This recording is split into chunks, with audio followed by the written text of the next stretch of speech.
2025 বৰ্ষৰ এটা big scam কি ৰাজ্য কি দেশ গোটেই বিশ্বজুৰি খলকনি লগোৱা এটাই নাম অৰ্চিতা ফুকন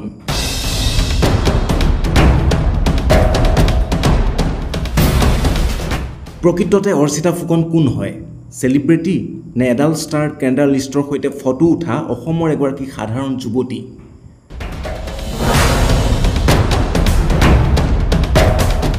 ভাবিলে ভয় লাগে এআই ভৱিষ্যতে কিমান ভয়ংকৰ হ'বলৈ গৈ আছে এই ঘটনাই প্ৰুফ কৰি দিলে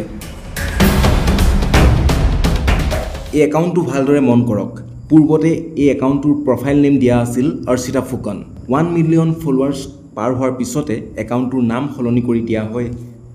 আমিৰা ইচ্ছাধাৰা একাউণ্টটোৰ ফটোসমূহ চালে এনে লাগিব এগৰাকী যুৱতীৰ একাউণ্ট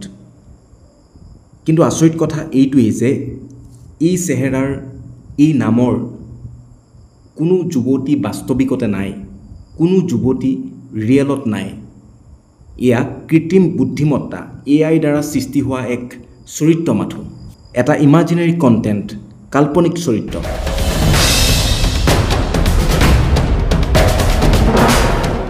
পেইড কলাবৰেশ্যনৰ দ্বাৰা কেণ্ডাল লিষ্টৰ সৈতে ফটো শ্বেয়াৰ কৰিছিল অৰ্চিতাই অৰ্চিতাৰ প্ৰফাইলটোত এটা লিংক আপোনালোকে দেখা পাব এই লিংকত ক্লিক কৰাৰ লগে লগে অন্য এখন জগতলৈ আপোনালোক সোমাই যাব পাৰিব আৰু থকা ভিডিঅ'সমূহ চাবৰ কাৰণে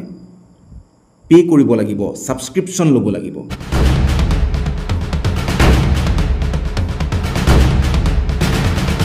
বহুতেই নিজৰ উপাৰ্জিত ধন খৰচ কৰি সেই ভিডিঅ'সমূহ চাইছে কিন্তু সেই ভিডিঅ'সমূহ ৰিয়েল নাছিল সেই ভিডিঅ'সমূহ আছিল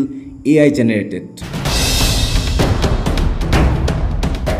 লাখে লাখে টকা লুটিলে এই একাউণ্টটো চলোৱা একাউণ্টটোৰ আঁৰত থকা ব্যক্তিজনে যিজনক ইতিমধ্যে পুলিচে গ্ৰেপ্তাৰ কৰিছে